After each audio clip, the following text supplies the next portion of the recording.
विजय तिलक, विजय तिलक, विजय तिलक, विजय तिलक, विजय तिलक, विजय तिलक, विजय तिलक, विजय तिलक, जनता का सुलगता साक्ष विजय तिलक, मांग रही अपना हक विजय तिलक, जवाब हर सवाल का विजय तिलक, हिसाब 5 साल का विजय तिलक, फैसले का समय चक्र वोट के लिए शपथ, जंग का ऐलान है, जीत का पैगाम है।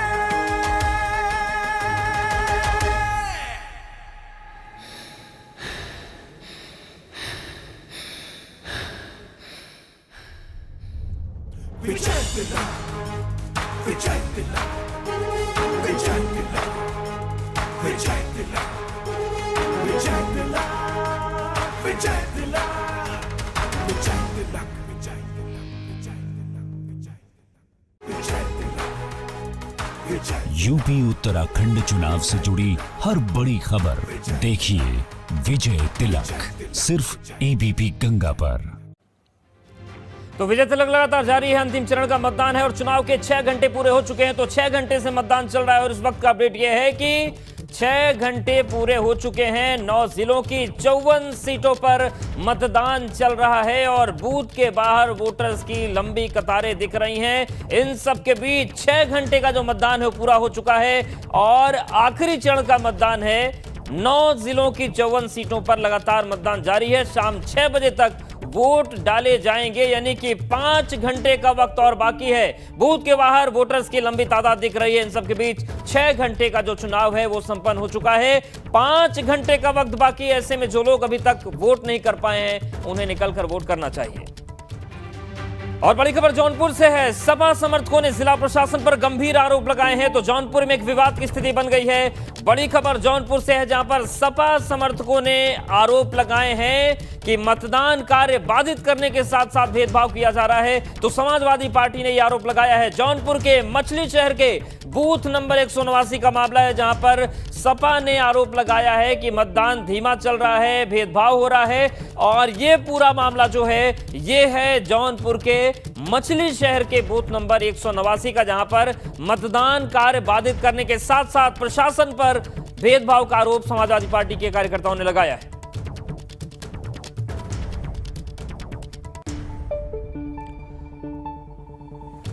और चलिए सीधे रुक कर लेते हैं जौनपुर का। रतीश हमारे साथ जुड़े हुए। रतीश, पहले ईवीएम की गड़बड़ी की बात सामने आई, अब सपा भेदभाव और मतदान कार्य बाधित करने का आरोप लगा रही, किस तरीके की स्थितियां बनी हुई हैं? बिल्कुल, देखिए मछली शहर विधानसभा जनपद जौनपुर की सुरक्षित विधानसभा है और यहाँ पर 189 बूथ संख्या पर समाजवादी पार्टी ने बाकायदा ट्वीट करके ये आरोप लगाया है कि कार्य जो मतदान का कार्य है उसे बाधित करने की कोशिश हो रही है, डिरेल करने की कोशिश हो रही है और लगातार गड़बड़ी की शिकायत समाजवादी पार्टी की तरफ से की जा रही है। इस बीच ग्राउंड की रियलिटी भी आपको दिखा दें, मतदाताओं में ज़्यादा उत्साह देखा जा रहा है। ये तस्वीरें हैं, हम मछली शहर विधानसभा में ही मौजूद हैं और यहाँ पर तस्वीरें जो है वो काफ़ी उत्साहित करने वाली हैं। लेकिन इन सबके बीच समाजवादी पार्टी और भारतीय जनता पार्टी के बीच आरोप प्रत्यारोप भी लग रहे हैं। लगातार कहीं ईवीएम की गड़बड़ी देखने को मिल रही है तो कहीं पर कार्य में धीमे कार्य की शिथिलता बरतने के लिए जो कार्मिक है उनको भी बदला जा रहा है। सजगता अपनी तरफ से जिला निर्वाचन कार्यालय जरूर दिखा रहा है, लेकिन भारतीय जनता पार्टी और समाजवादी पार्टी के बीच जो रस्साकसी चल रही है वो भी काफ़ी ज़्यादा देखने को मिल रही है। 189 नंबर बूथ को लेकर समाजवादी पार्टी ने बाकायदा ट्वीट किया है और इलेक्शन कमीशन को इसका संज्ञान लेने की बात भी कही है। लेकिन तमाम मतदाता हैं, महिलाओं की बहुत बड़ी संख्या यहाँ पर दिख रही है और जो पुरुषों की लाइन है वो भी काफ़ी ज़्यादा है। कुछ महिलाएं हैं जिनसे बात करने की कोशिश कर लेते हैं कि वो मतदान करने आए हैं तो क्या मुद्दे लेकर के आए हैं। माता जी, क्या मुद्दा लेकर के आई है? नई सरकार से क्या अपेक्षा है? क्या बताई, जौन सरकार दे तमन ले। क्या इच्छा है आपकी? सरकार हो जाए जौन कुछ दही तो हमें सक मिले। अच्छा, आपसे क्या, आपको क्या इच्छा है? सरकार क्या मांगेंगी? बताइए, आप बताइए। नई सरकार जौन देथन सब सही करत हन। क्या कह रहे हैं? उनके घर द्वार नहीं बना भाई। घर द्वार नहीं बना है? अच्छा, नई सरकार से उम्मीद? हाँ सही। आपको क्या उम्मीद है नई सरकार से? जौन कुछ मिले वही सब। आगे बढ़ते हैं, पुरुषों की लाइन में की तरफ चलते हैं तो उन लोगों से ही बात कर लेते हैं कि उनको क्या उम्मीद है। आप बताइए, युवा हैं, किन मुद्दों को लेकर के आए हैं? दादा आप बताइए, क्या मुद्दे हैं आपके? सरकार को आज चुनने जा रहे हैं, मतदान करने जा रहे हैं, लाइन में लगे हुए हैं, मुद्दे बताइए। मुद्दों कुछ सोच के आते हैं जब वोटिंग करते हैं? बिल्कुल, तो रतीश बात करिएगा, एक बार आजमगढ़ का भी रुख कर लेते हैं। हमारे कुछ साथ मतदाता सनोज इस तरीके बने के हुए भी हैं। हैं सनोज, अगर हम बात करें आजमगढ़ की, तो किस तरीके की स्थितियां यहाँ बनी है, किस तरीके से मतदान चला? सनोज के पास जाएंगे, लेकिन नीतीश भी हमारे साथ बने हुए। नीतीश, क्या स्थिति है वाराणसी की? तमाम वीआईपी वोटर्स हैं, मुखर होकर चीजें बोली जा रही हैं, अभी क्या स्थिति? 22% मतदान हो चुका है अवधेश जी, और अभी भी मतदान प्रक्रिया जारी है। और इसके साथ ही आपको बता दूं कि दर्शक ये जान लें कि आज एबीपी गंगा 6 बजे से एग्जिट पोल लगातार दिखाने वाला है, सबसे सटीक और इसके साथ सबसे विश्वसनीय एग्जिट पोल हम दिखाएंगे और जनता इसको देखे। और आज ही हम ये बताएंगे कि ताज किसके सिर पर। और आप देखें यहाँ पर वोटिंग आप देखे जारी है, और एक वोटर हमारे साथ मौजूद हैं। गोरखपुर से आप वोट करने आए हैं, तो वोटिंग को लेकर उत्साह कितना? और गोरखपुर से यहाँ चले आए अपने बूथ पर, अपने जगह पे, अपने मतदान स्थल पे। हमारा ये शिक्षा भूमि रहा है बनारस, और कर्म क्षेत्र इस समय गोरखपुर है। और फिलहाल मैं मेडिकल कॉलेज से बिलोंग करता हूँ। वहाँ पर इमरजेंसी ड्यूटी होने के नाते ही समय निकाल के किसी तरह मैं यहाँ आ पाया हूँ, और मैं चाहता हूँ कि कर दिया मतदान आपने? कर दिया हमने। मतदान जी कर दिया आपने? जी। अब भी आप मतदान करने आए? मतदान करने आया हूँ। उत्साह किस तरह का और मुद्दे किस तरह के? देखिए, मुद्दा सिर्फ एक ही है, देश की सुरक्षा। आज अगर हमारा देश सुरक्षित है तो हम सभी सुरक्षित हैं।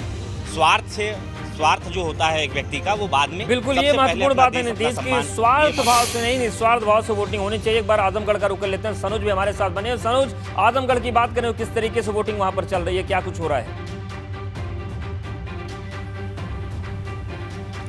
देखिए, मैं गाजीपुर की बात बताना चाहूँगा कि गाजीपुर में जो मतदाता हैं वो काफ़ी उत्साहित नज़र आ रहे हैं। और सबसे बड़ी बात यह है कि आज शाम 6 बजे एबीपी गंगा सबसे बड़ा जो एग्जिट पोल है वो दिखाने जा रहा है। हर सीट पर किसकी टक्कर, कौन जीत रहा है, कौन आगे है, तमाम चीज़ें दिखाई जाएंगी। तो अब बात कर लेते हैं मतदाताओं से कि वो क्या मुद्दे, किनको लेकर वोट करना है। सर, आपसे जानना चाहूँगा, आप कहाँ से आए वोट करने? हम यहीं से, यूसुफपुर से। मेरा नाम मोहम्मद राशिद है।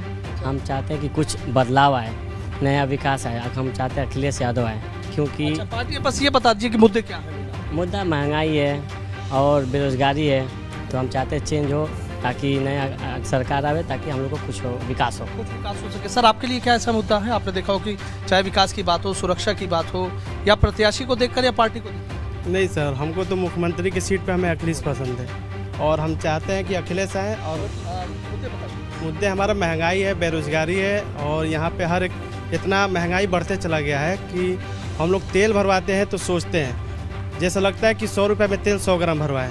हम चाहते हैं कि भाई महंगाई कम हो।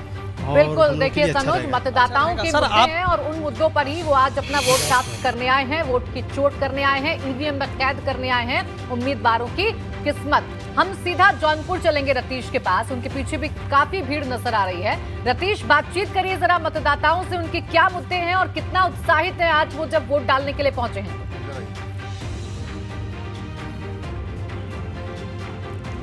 बिल्कुल, जौनपुर में मतदाताओं से बात करें, लेकिन इससे पहले अपने दर्शकों को जरूर उस बात का इंतजार होगा जो शाम 6 बजे आज हम एग्जिट पोल दिखाने जा रहे हैं। एक एक सीट के बारे में हम बताएंगे कि कैसे और कहां पर कौन, किसकी प्रबल संभावना है और कौन सी सरकार इस बार 7 चरण को मिलाकर के उत्तर प्रदेश में चुनी है। हमारे साथ जागरूक मतदाता हैं, मछली शहर विधानसभा में हम मौजूद हैं, उनसे बात करते हैं। क्या नाम भाई साहब? राहुल दुबे सर। राहुल जी, क्या मुद्दे लेकर के आए थे? मतदान कर दिया है अपनी से? बताइए। मेरा मुद्दा सर राष्ट्र हित के लिए है और देश हित के लिए है सर। और अपना जो मताधिकार था मैंने अपना उसका प्रयोग किया, और मैं चाहूँगा कि उत्तम प्रदेश बने, मतलब आप जिससे कि भय मुक्त रहे, दंगा मुक्त रहे, हम लोग एकदम सुखी शांति से सब जीवन जिए। मैं उसके लिए अपना सर मतदान। आपका नाम क्या है? रोहित दुबे। आप साथ नहीं हैं? अच्छा रोहित जी, बताइए कि आपके मुद्दे क्या रहे? हम देश के हित के लिए सोचेंगे, और हमारा मेन मुद्दा यही है कि हमारे देश का विकास हो, हमारे आर्मी जो हमारे सीमा पे जो जवान लड़ रहे हैं वो लोग मजबूत बने, हमारा देश मजबूत बने। बस मेरा यही मेन मुद्दा है। बेरोजगारी और महंगाई भी तमाम लोग कह रहे हैं मुद्दे। बेरोजगारी महंगाई वो लोगों के लिए जो गांव में बस ऐसे ही पड़े हुए हैं, कुछ करना नहीं है। आगे निकलिए, आगे बढ़िए, और ऐसा कोई खास इशू नहीं है। आप बताइए भाई साहब, क्या मुद्दा है? मेरा मुद्दा तो ऐसा कुछ खास है नहीं, यही है कि हाँ लोग अवेयरनेस हो और क्योंकि मैं उड़ीसा से चल के यहाँ आया हूँ वोटिंग करने। आप उड़ीसा से वोट करने आए हैं? तो कितने लोग आए? हम लोग वहाँ से आए हैं 10-11 लोग। बहुत अच्छी खूबसूरती की बात है। 11 लोग आप लोग उड़ीसा से कहाँ से आए? बड़बिल से। उड़ीसा के बड़बिल से आप लोग? यही डिस्ट्रिक्ट केवंझर के अंतर्गत बड़बिल आता है, जो हम लोग वहाँ रहते हैं। आप लोग क्या सोच करके आए हैं अपनी नई सरकार को चुनने के लिए? हाँ, ये तो पता ही है कि किसको चुनना है और कोई और ऑप्शन है नहीं अभी। अब आगे देखा जाएगा क्या होगा क्या नहीं, कौन होगा। खूबसूरत तस्वीर है, आपको लंबी लाइंस भी दिखा दें। ये लाइन लगी हुई है, महिलाएं बहुत बड़ी संख्या। खूबसूरत तस्वीरें लोकतंत्र के महापर्व की। दूर दराज से लोग आ रहे हैं अपने अपनी जगह पर वोट डालने के लिए और लोगों को भी प्रेरित कर रहे हैं। आप तमाम सहयोगी मेरे साथ बने रहिए, क्योंकि ग्राउंड की हर एक तस्वीर हम अपने दर्शकों तक पहुंचाएंगे। यही वादा एबीपी गंगा का है। इस बीच मऊ में वोटिंग का सिलसिला जारी है। मऊ की घोसी सीट से गठबंधन प्रत्याशी दारा सिंह चौहान से बात की हमारे सहयोगी विवेक त्रिपाठी ने। आइए आपको सुनवाते हैं। भाजपा छोड़कर समाजवादी पार्टी ज्वाइन कर चुके पूर्व मंत्री दारा सिंह चौहान हमारे साथ हैं। दारा सिंह जी, बहुत स्वागत एबीपी गंगा में आपका। धन्यवाद।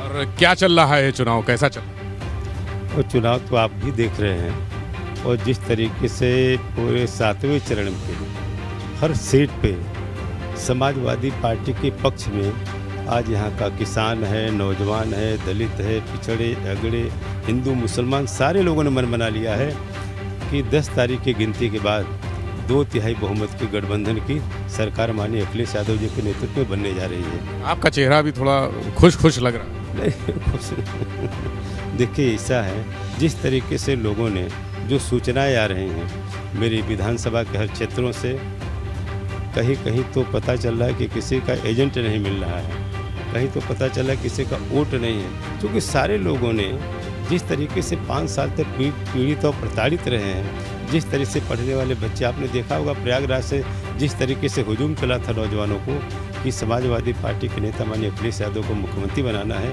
ये संदेश गया है।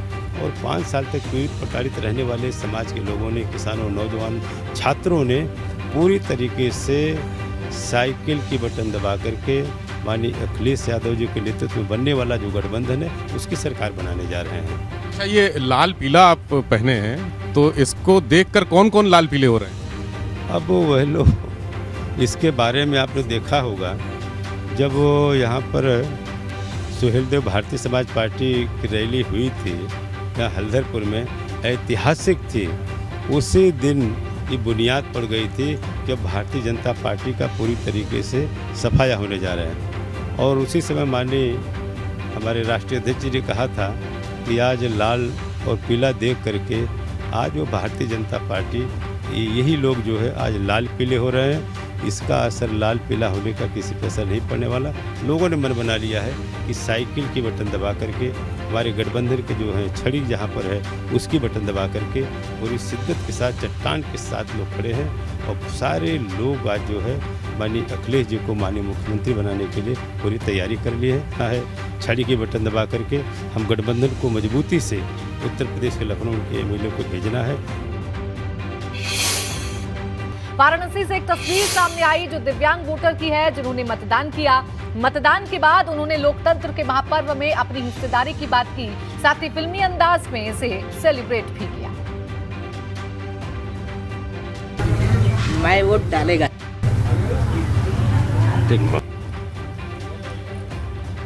देखिए, यह है लोकतंत्र के महापर्व की खूबसूरत तस्वीरें। दिव्यांग व्यक्ति हैं और ये अपना वोट कास्ट करने के लिए पहुंचे और उत्साह जो है वो देखते ही बन रहा है। फिल्मी अंदाज में प्रेरित कर रहे हैं और बता रहे हैं कि आज के दिन को वो कितना एंजॉय कर रहे हैं। इसके अलावा वाराणसी के कैंट से भाजपा प्रत्याशी सौरभ श्रीवास्तव वोटिंग के लिए पहुंचे। उस दौरान हमारे संवाददाता नीतीश पांडे ने उनसे खास बात की। कैंट विधानसभा के प्रत्याशी सौरभ श्रीवास्तव ने अपना मतदान कर लिया है। और विधायक जी, ये निशान और संदेश, अपील क्या? मेरी आपके चैनल के माध्यम से आपके सभी दर्शकों से अपील है कि एक मजबूत राष्ट्र और एक विकसित प्रदेश के लिए मतदान अवश्य करें। जो भी इस अभी आपके चैनल को देख रहा हूँ उनसे निवेदन है कि वो अपना टीवी बंद करें और जाकर मतदान करें। मुद्दे इस बार क्या लेकर उतरे आप लोग भी और जनता भी इस बार क्या कर रही है? आपने भी मतदान किया है और इस बार आपके मन में क्या है खास तौर पर जानना चाहिए? जो परियोजनाएं मैंने शुरू कराई हैं मैक्सिमम उसमें से पूरी हो चुकी हैं, जो बची हैं चल रही हैं उन्हें तय समय में पूरा कराना, नई परियोजनाएं लाना, अपने क्षेत्र का विकास कराना, यही मेरी प्राथमिकता है। आपसे नोकझोंक भी हुई है? आईटीबीपी के एक जवान थे, उन्हें कन्फ्यूजन थी, वो कह रहे थे कि प्रत्याशी मतदान केंद्र के भीतर नहीं जा सकता। मैंने यहाँ के प्रशासन को बताया कि आईटीबीपी के जवान मुझे मतदान केंद्र में प्रवेश करने से रोक रहे हैं, बाकी प्रशासन समझेगा। तो नोकझोंक के बाद बातचीत हुई? नहीं, मैंने नोकझोंक अंदर गए? आप अंदर गए? मैं बिल्कुल अंदर गया, क्योंकि प्रत्याशी और इलेक्शन एजेंट मतदान केंद्र के अंदर जाकर वहाँ की व्यवस्था देखने के लिए अधिकृत हैं। तो ये व्यवस्था कैसी? विधायक को रोक दिया जा रहा है या इसे चुस्ती मानेंगे? इसे चुस्ती मानेंगे या चुस्ती के नाम पे एक्स्ट्रा कुछ? सब व्यवस्था ठीक है। आईटीबीपी के 2 जवान थे जिन्हें नियमों की जानकारी नहीं थी, उन्हें प्रशासन के अधिकारी नियमों की जानकारी करा रहे हैं। तो नियमों की जानकारी करा रहे हैं प्रशासन के अधिकारी, और विधायक सौरभ श्रीवास्तव अपना वोट डाल के अब लोगों से वोट देने की अपील करते नजर आ रहे हैं। कैमरामैन विशेष के साथ नीतीश कुमार पांडे, एबीपी गंगा, वाराणसी। तो काशी से हमारे संवाददाता नीतीश पांडे की ग्राउंड रिपोर्ट आपने देख ली है। बात लगातार वाराणसी की हम कर रहे हैं, तो बात उन सीटों की भी कर लेते हैं जहां पर कांटे का मुकाबला है। देखिए, सबसे पहले बात पिंडरा सीट की करते हैं। इस बार कांटे की टक्कर यहाँ पर नजर आ रही है। किस किस के बीच में? देखिए, अवधेश सिंह बीजेपी की तरफ से मैदान में ताल ठोक रहे हैं, कांग्रेस के अजय राय यहाँ पर मैदान में है और दोनों के बीच में कड़ा मुकाबला है। और देखिए, हार का बदला लेना चाहते हैं अजय राय। 2017 में जो हार का सामना करना पड़ा, उसका बदला वो किस तरीके से लेते हैं इस बार, इस पर भी लगातार नजर है। और इसीलिए हम कह रहे हैं कि कड़ी टक्कर यहाँ पर है दोनों के बीच में। अब वाराणसी की अगली सीट की बात कर लेते हैं। वो अगली सीट है शिवपुर की सीट, जहां पर भी कांटे की टक्कर है। अनिल राजभर की तस्वीर भी आपको हम दिखा रहे हैं। देखिए, वो बीजेपी की तरफ से मैदान में है और दूसरी तरफ सुभाषपा की तरफ से है अरविंद राजभर, ओम प्रकाश राजभर के बेटे हैं। वहां पर कितना लगातार जोर लगाया ओम प्रकाश राजभर ने, वो भी आपने देखा। और अरविंद राजभर बार बार ये दावा कर रहे हैं कि जीत उनकी होनी है, लेकिन किसका पलड़ा भारी है ये बार बार आपको बता रहे। चलिए ग्राउंड पर आपको लिए चलते हैं। नीतीश लगातार वहां से आपको हर एक तस्वीर, हर एक रिपोर्ट बता रहे हैं। नीतीश, इस वक्त आपकी मौजूदगी कहां पर है और कैसी तस्वीरें हैं इस वक्त वहां की, बताइए और दिखाइए।